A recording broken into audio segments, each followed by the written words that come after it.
요한계시록 20장 1절부터 6절까지의 말씀을 같이 한번 읽어보겠습니다. 시작.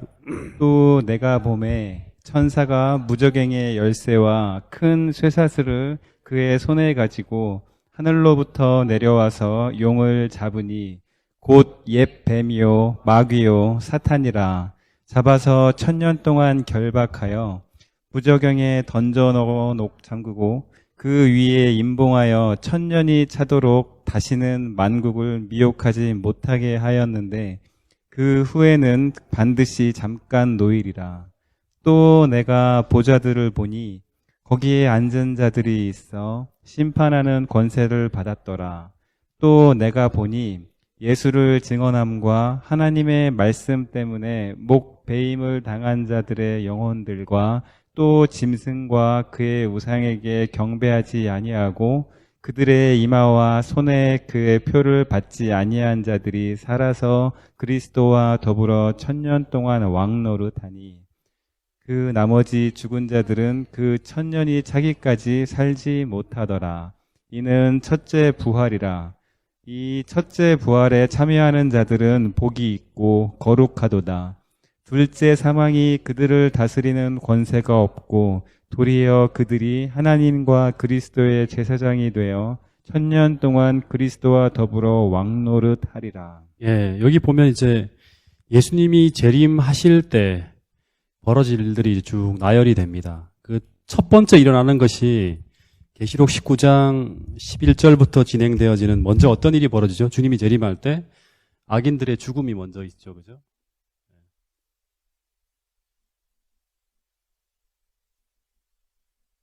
악인들이 예수님이 재림하시는 걸 보는 순간 다 죽습니다. 그 다음에 이게 첫 번째 벌어지고 두 번째는 어떤 일이 벌어집니까? 두 번째는 잠자는 의인들의 부활입니다. 의인의 부활.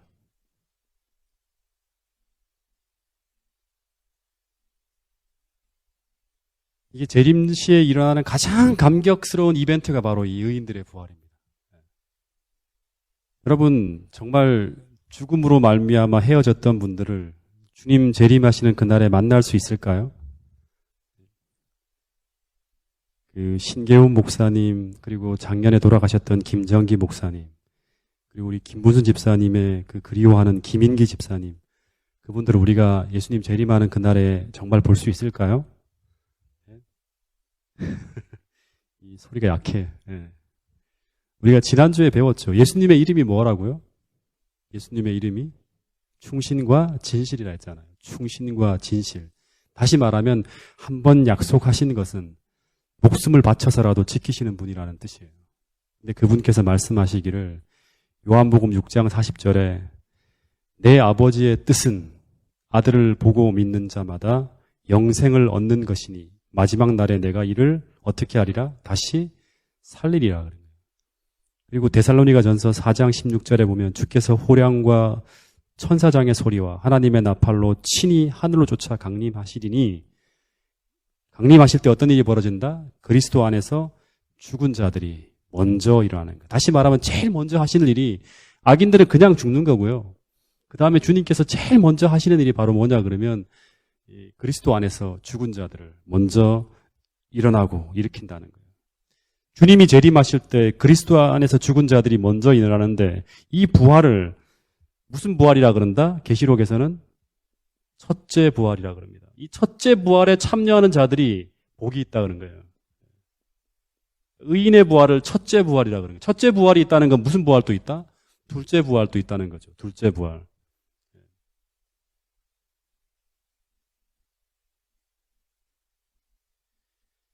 그래서 이 부활이 여러분 무슨 영혼이 부활한다든가 또는 하나의 상징이라든가 뭐 이런 것이 아니라 이게 실제라는 걸 보여주기 위해서 예수님이 이 땅에 사실 때 나사로가 살아나잖아요. 그죠? 나사로가 살아나는 것처럼 나인성 과부의 청년이 살아났던 것처럼 회당장 야이로의 딸이 살아나는 것처럼 예수님께서 사신 것처럼 실제적으로 육신으로 부활한다는 거예요. 지금 오늘날 많은 기독교에서 계시록을 연구하는 학자들에 의해서 이 부활이 그냥 그 상징적이고 무슨 뭐 그런 식으로 해석하는 경우가 참 많아요. 예수님 재림도 상징이라 그러고. 여러분, 이제 이 부활의 이야기가 우리 공부했던 걸 기억하실 분이 계실지 모르겠어요. 다니엘 12장 1절부터 3절에 보면 찾지 않겠습니다. 오늘 시간이 이제 없기 때문에. 거기 보면 예수님이 이제 이 땅에 오실 때, 대군 미가엘이 일어날 때, 그때 땅의 티끌 가운데서 자는 자들 중에, 티끌 가운데 자는 자들이 뭐예요? 죽어갖고 완전히 티끌이 돼버린 사람이에요. 티끌 가운데 자는 자 중에 많은 사람이 대군 미가엘이 이 땅에 올 때 깨어나서 영생을 받는 자도 있겠고, 라고 말해요. 영생을 받는 자도 있겠고. 다시 말하면 대군 미가엘이 이 땅에 올 때 재림하실 때 땅의 티끌 가운데 존재했던 그 의인들이 어떻게 된다? 부활해서 영원한 생명을 받는 자도 있겠다고 다니엘서에도 증언하고 있는 겁니다. 여러분, 이때 예수님 재림할 때 이 첫째 부활을 통해서 깨어나는 사람들은 어떤 사람들이다? 축복받은 사람들이라는 거예요. 오늘 혹시 우리가 주님 재림하시기 전에 우리가 눈을 감는 일이 벌어진다 하더라도 반드시 소망 가운데서 주님 이 땅에 오실 때 그리스도 안에서 잠드는 사람들이 되어야 한다는 것이 우리 모두의 소망이 될 수 있기를 간절히 바라겠습니다. 그러면 그때 깨어나지 못한 사람들은 어떤 사람들일까요? 그런 사람들이 있겠죠, 그죠? 계시록 20장 5절부터 6절에 보면 나머지 죽은 자들은 그때 깨어나지 못한 사람들이에요, 그죠? 1000년이 차기까지 살지 못하더라. 부활하지 못한다는 거예요. 1000년이 차기까지. 그러면 1000년 후에, 다시 말하면 예수님이 재림하신 후 1000년이 지난 다음에 이들은 어떻게 된다? 그때 부활한다는 거예요. 그래서 이거를 뭐라 그런다? 이것을 첫째 부활에 비교해서 이 부활을 무슨 부활이라고 한다? 둘째 부활이라고 합니다. 둘째 부활.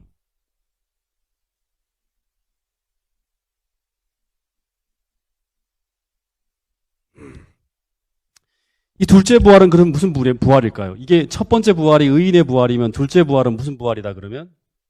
악인의 부활이라 그럽니다.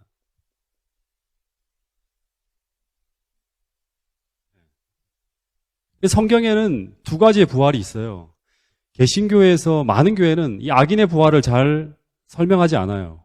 악인의 부활에 대해서는 잘 얘기 안 해요. 그리고 잘 몰라요. 성경에는 분명히 두 가지의 부활이 있다고 얘기합니다.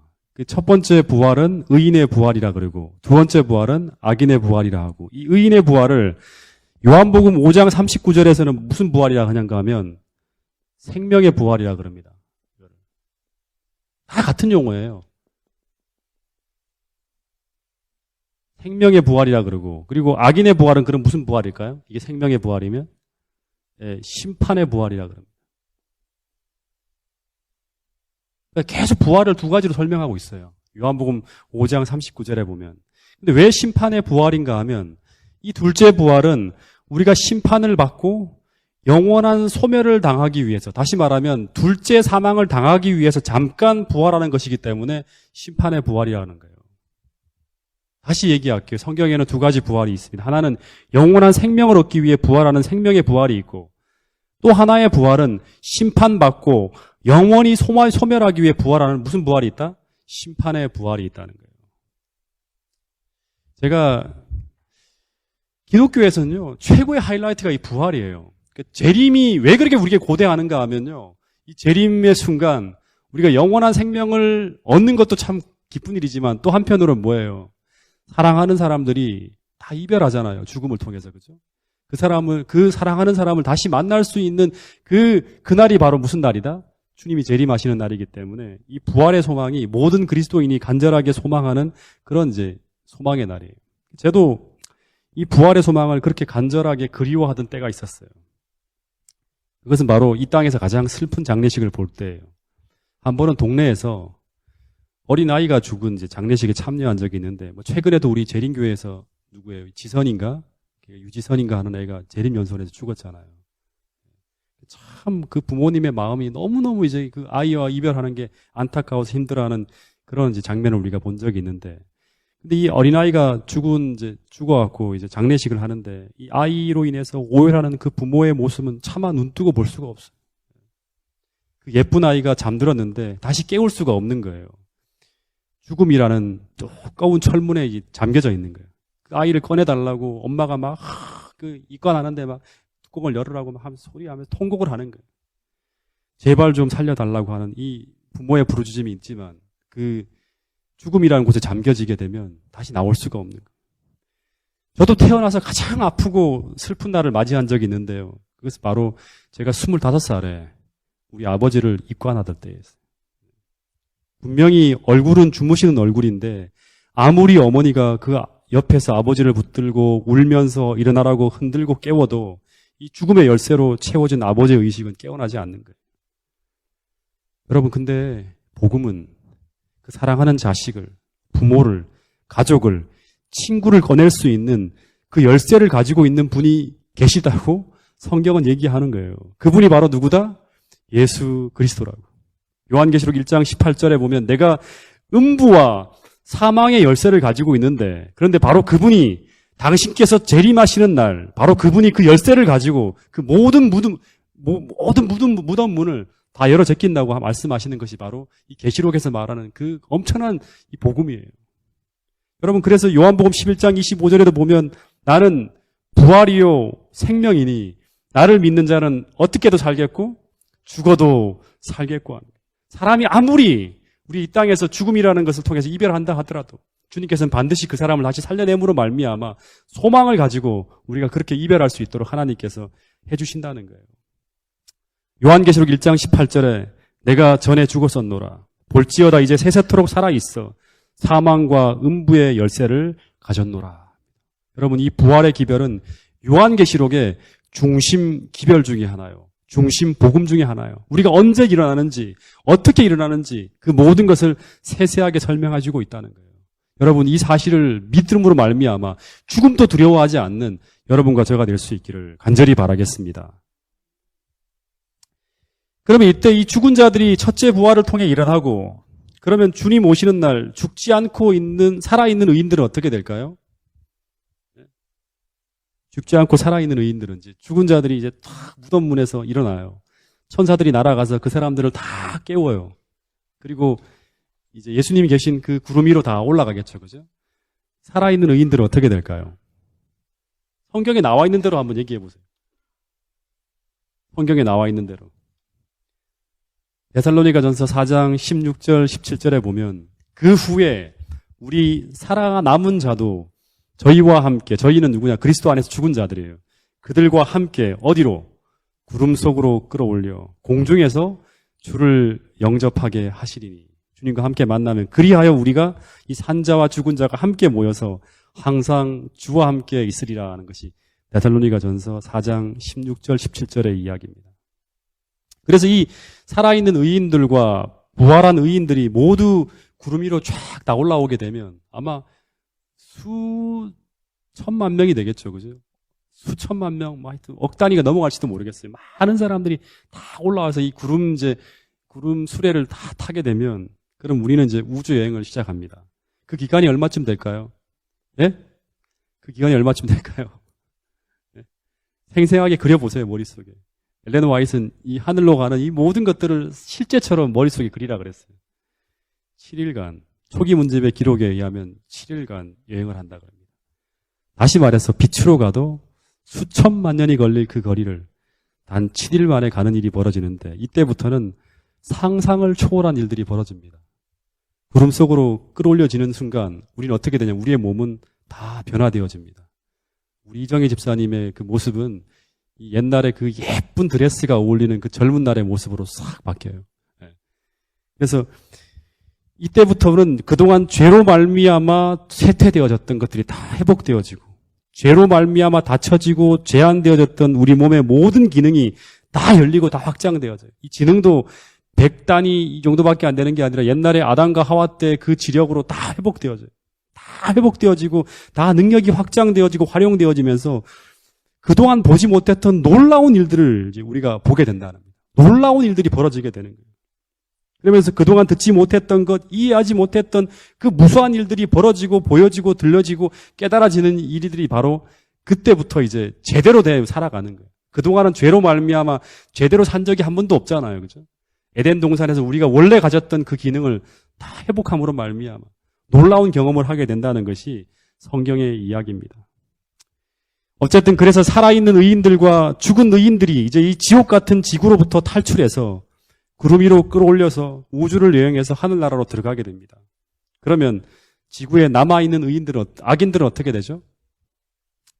지난번에 공부한 것처럼 이제 이 예수님이 재림하던 그 시기에 계시록 6장 15절에 보면 지구 표면에 존재하는 모든 사람과 모든 생명체들은 다 파괴되어집니다.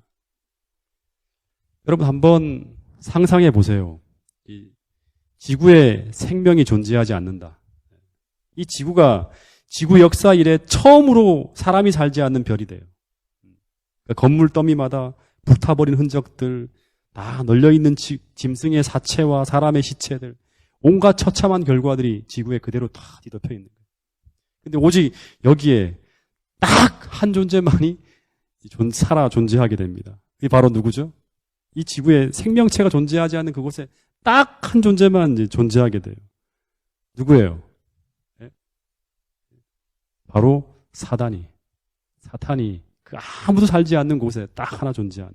자, 그 이야기가 계시록 20장 1절부터 3절인데요. 다시 한번 읽어보겠습니다. 계시록 20장 1절부터 3절. 시작. 또 내가 봄에 천사가 무저갱의 열쇠와 큰 쇠사슬을 그의 손에 가지고 하늘로부터 내려와서 용을 잡으니 곧 옛 뱀이요 마귀요 사탄이라 잡아서 1000년 동안 결박하여 무저갱에 던져 넣어 잠그고 그 위에 인봉하여 1000년이 차도록 다시는 만국을 미혹하지 못하게 하였는데 그 후에는 반드시 잠깐 놓이리라. 예. 여기 보니까 이제 한 천사가 이제 무저갱 열쇠를 가지고 큰 쇠사슬을 가지고 이제 내려오는데 누굴 잡아요?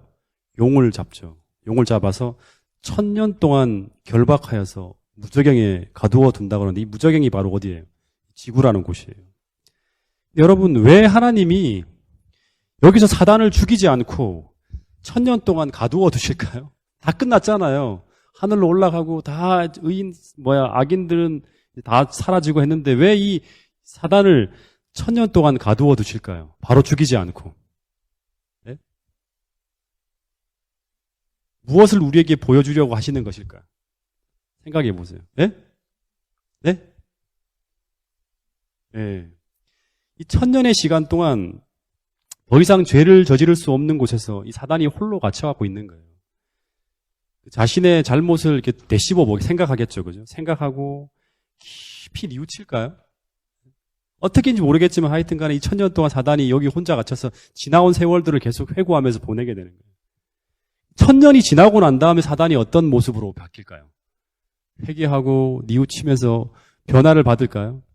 1000년 후에 만나게 될 사단의 모습이 어떤 모습이냐 그러면 여기 3절에 보면 그 후에는 1000년이 지나면 잠깐 어떻게 된다? 노예가 나게 된다고 하는 거예요. 잠깐 놓인다는 것은 뭐예요? 결박한 상태에서 풀려나는 것이죠. 풀려나는데 그때 사단이 다시금 사단의 정신으로 활동하게 된다는 이야기가 그 다음에 나옵니다. 다시 말해서 사단에게 1000년의 시간이 더 주어진다 하더라도 더 이상의 시간, 10,000년의 시간 이런 더 많은 세월이 주어진다 하더라도 사단은 뉘우치거나 변화되지 않는다는 것을 확인하는 거예요. 여기서. 다시 한번 하나님이 이 사단을 더 시간을 주고 더 기다린다 하더라도 변화되지 않는다는 거예요. 다시 말해서 왜 사단이 멸망받아야 되는지 이 사단의 멸망이 온 우주 앞에 공의로운 이름을 보여주기 위해서 다시금 더 1000년의 시간을 제공하고 아울러 악인들에게도 한 번 더 기회를 주는 거예요. 근데 그들은 변화되지 않아요. 그렇기 때문에 그들이 멸망당하는 것이 하나님의 공의라는 것을 보여주기 위해서 이 모든 어떤 그런 이야기들이 등장하는 거예요. 그러면 사단이 지구에 갇혀서 1000년을 보내게 될 때 의인들은 하늘에서 1000년 동안 무슨 일을 하게 되는가? 자, 4절을 한번 읽어보겠습니다. 4절. 시작. 또 내가 보좌들을 보니 거기에 앉은 자들이 있어 심판하는 권세를 받았더라. 또 내가 보니 예수를 증언함과 하나님의 말씀 때문에 목 베임을 당한 자들의 영혼들과 또 짐승과 그의 우상에게 경배하지 아니하고 그들의 이마와 손에 그의 표를 받지 아니한 자들이 살아서 그리스도와 더불어 1000년 동안 왕 노릇하니. 예, 1000년 동안 왕 노릇한다는 건 뭐예요? 심판하는 거죠. 이 1000년 동안 이제 사단은 지구에 갇혀 있고 그 1000년 동안 의인들이 하늘에서 죄인들의, 다시 말하면 악인들의 죄악을 낱낱이 살피는 심판을 하게 된다는 거예요. 그러니까 수백억의 악인들이죠. 그죠? 이 지구상에서 이 아담과 하와 시대부터 가인의 죄부터 시작해서 구원받지 못한 수많은 사람들의 죄를 낱낱이 살펴보게 되는 이유가 뭘까요? 망했으면 그만이지. 죽였으면 다 구원 못 받았으면 그만이지. 왜 이 의인들이 이 죽은 사람들의 악인들의 모든 죄들을 다시금 심판하는 일을 하게 될까요? 예. 중요한 것은 우리가 하늘나라에 가면 참 궁금한 일들이 많이 있을 거라 했죠. 그죠? 진짜 궁금한 일들이 많이 생길 거예요. 왜냐 그러면 그 착한 장로님이 정말 착하게 믿음대로 산 것 같은데 그 사람이 왜 구원받지 못했을까? 이런 의문들이 있겠죠. 그죠? 근데 저 사람은 왜 올라왔지? 구원받았지? 제가 늘 얘기하는 거지만 이런 의문투성이로 이제 이 우주에 이제 구원받은 자리에 대열에 서면 막 그런 의문들이 막 펼쳐진대요. 예를 든다면 이런 거예요. 만약 바울에게 이 이제 죽은 의인들이 이제 죽은 스테반과 의인들이 이제 바울 때문에 다 죽었던 사람들이 있을 거 아니에요. 그죠? 그 사람들이 하늘나라에 딱 올라갔는데 거기 누가 있어요? 사도 바울이 등장하는 거예요. 의문입니까? 아닙니까? 뭐야? 저 인간이 왜 올라왔지? 이런 생각을 하게 되겠죠. 그죠? 만약 하늘나라에서 예레미야가 하늘에서 그 온통 예루살렘 성벽을 무너뜨리고 온 유대 백성을 처참하게 살해한 누구? 느부갓네살을 만나게 된다 그러면 기가 막힌 노릇 아니에요. 저 느부갓네살이 왜 저기 구원받은 자리에 서 있는가? 궁금하잖아요. 더 충격적인 장면은 제가 나중에 이 설교를 한번 하겠는데 이사야가 하늘나라에 올라가서 자기를 톱으로 썰어 죽인 누구? 므낫세가 하늘에 있는 거예요. 이건 하나님의 공의를 의심하게 만드는 대단히 중요한 어떤 일들이 벌어질 거예요. 그러니까 물론 이제 하늘에서 심판하는 것은 이 의인들의 심판은 악인들을 이제 심판하는 거죠. 그죠? 의인들을 심판하는 건 아니죠. 그죠? 근데 왜 악인들이 구원받지 못했는가 하는 이 모든 것들을 드러내야 돼요. 그게 바로 하나님이 공의롭다는 걸 입증하는 거예요. 그래서 이 천년기의 심판은요, 하나님을 위해서 하는 것이 아니라 온 우주 앞에 내려진 이 하나님의 결정이 의롭고 공의롭다는 것을 드러내야만 해요. 그것을 위해서 하나님이 이 심판을 진행하는 거예요. 어쨌든 이 5절에 보면 이 죽은 자들이 1000년이 차기까지 살지 못하다가 7절에 보면 이제 어떤 일이 벌어지냐 그러면 7절을 한번 읽어볼까요? 7절. 오늘 20장을 다 끝내야 됩니다. 자, 7절 읽어보겠습니다. 시작. 7절, 8절, 9절까지 읽어보겠습니다. 10절까지. 시작. 1000년이 참에 사탄이 그 옥에서 놓여 나와서 땅의 사방 백성 곧 곡과 마곡을 미혹하고 모아 싸움을 붙이리니 그 수가 바다의 모래 같으리라. 그들이 지면에 널리 퍼져 성도들의 진과 사랑하시는 성을 두름에 하늘에서 불이 내려와 그들을 태워버리고 또 그들을 미혹하는 마귀가 불과 유황못에 던져지니 거기는 그 짐승과 거짓 선지자도 있어 세세토록 밤낮 괴로움을 받으리라. 그 사단이 이제 완전히 멸망하는 장면, 이제 천년기 이후의 장면을 이제 보게 되는데요. 이제 이 이야기는 다시 1000년이 또 지나는 거예요. 1000년이 지난 다음에 7절부터 10절에 보면 이제 이 부분은 이제 우리 교인들이 주로 알고 일반 개신교 사람들은 잘 모르는 부분이라 그래요. 1000년이 지났을 때 재림후 1000년이죠, 그죠? 사단이 노연하게 되고 그 황폐했던 땅에 바다 모래알 같이 많은 사람들이 다시금 부활합니다. 이 사람들이 바로 뭐냐 그러면 아마 수백억에 가까운 사람들이 다 부활하겠죠. 다 악인들이니까. 그죠? 이 사람들이 다 죽었다가 부활한 누구다? 악인들이에요. 여기서는 이 계시록에서는 이 부활한 악인들을 뭐로 표현하죠? 곡과 마곡이라고 표현하는 거예요. 곡과 마곡. 죽은 악인들을. 이 곡과 마곡은 에스겔서 38장 1절부터 2절에 나오는 용어인데요. 이 마곡이라는 말은 지명이고요. 곡은 사람 이름이에요. 그래서 이 곡과 마곡은 이스라엘 북쪽에 위치해서 하나님 백성들을 괴롭히고 공격했던 그 지역 왕들을 말하는 것이라고 합니다. 그래서 이 배경에서 볼 때 이 곡과 마곡을 하나님을 대적하는 모든 세력이 다 총집결한 모습을 이제 이렇게 표현한 거예요.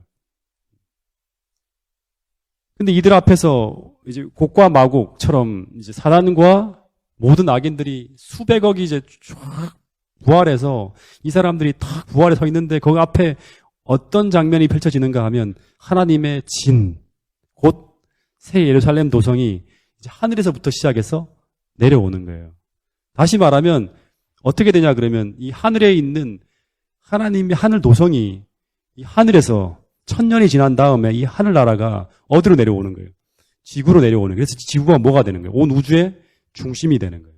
다시 말하면 지금은 하나님의 보좌가 저기 오리온 성자에 있잖아요. 그죠? 근데 이 1000년이 지나게 되면 하나님의 성전이 어디로 오냐 그러면 지구로 옮기게 되는 거예요. 예루살렘 도성이 지구로 내려오는 거예요. 이 장면이에요. 그래서 하나님 새 예루살렘 도성이 이제 찬란하게 쫙 내려오는데 이것을 누가 보고 있다? 이 곡과 마곡, 사단과 모든 악인들이 쳐다보는 거예요. 그래서 이 악인들이 이제 그들이 불신하고 멸시하고 거부했던 이 하나님의 나라와 세상이 어떤 것인지를 목도하게 된다 그럽니다. 이제 대쟁투에 나오는 이야기, 초기 문집에 나오는 이야기. 그리고 후회를 하고 막 통곡을 하지만 이들은 회개하지 않고 또다시 악한 충동이 일어난대요. 그래서 마지막으로 이 악인들이 이제 사단이 이 악인들을 총동원해서 미혹해서 다시금 마지막으로 하는 게 바로 뭐냐 그러면 저 새 예루살렘 도성을 빼앗기 위해서 공격을 하는 거예요. 전쟁을 펼치는 거예요. 그래서 이 보면 이제 뭐 대쟁투 학원이라 이런 데 보면 각 시대 최고의 전쟁 영웅들이 다 동원되어지고 각 시대 최고의 최첨단 무기들이 다 동원되어져 갖고 공격을 하게 된다. 그러니까 뭐 이지스 하민이 뭐 랩터, F-22 랩터, 스텔스 전투기 뭐 이런 것들이 총동원되겠죠. 항공모함, 뭐 여기에 골리앗 장군도 등장할 것이고 니무롯도 있을 것이고 나폴레옹, 히틀러, 군사적 재간이 뛰어난 모든 사람들이 다 총동원되어져 갖고 무엇을 뺏기 위해서? 새 예루살렘 도성을 뺏기 위해서 공격을 하는 거예요. 아마 이제 사단은 이런 확신을 했을지 모른대요. 이 찬란한 도성을 함락시킬 수 있다는 헛된 생각을 가지고 있었을 수도 있고 또 한편으로는 하나님께서 이런 엄청난 병력을 보시고 다시금 이 많은 인간들을 멸망시키는 것보다 차라리 이들을 구원하리라고 마음을 바꾸실지도 모른다는 이런 생각을 했을지 모른대요. 왜냐하면 예수님은 악인이라 하더라도 한 사람 한 사람을 살리기 위해서 그들을 위해 목숨을 바치신 분이 바로 예수님이고 그들 모두가 사랑의 대상이라는 걸 알기 때문에 그렇게 공격을 할지 모른다고 이제 그렇게 얘기를 하더라고요. 근데 이들이 이제 공격 명령을 기다리면서 쫙 집결해 있는데 갑자기 하나님이 선제적으로 행동하기 시작합니다. 이때 갑자기 하늘에 큰 장면이 나타나요. 그 이야기가 11절부터 이제 20장 마지막 얘기입니다. 자, 읽어보겠습니다. 이 곡과 마곡이 총 집결해서 하나님의 도성을 빼앗기 위해서 공격하려 할 때 나타나는 장면이에요. 11절부터 15절 시작.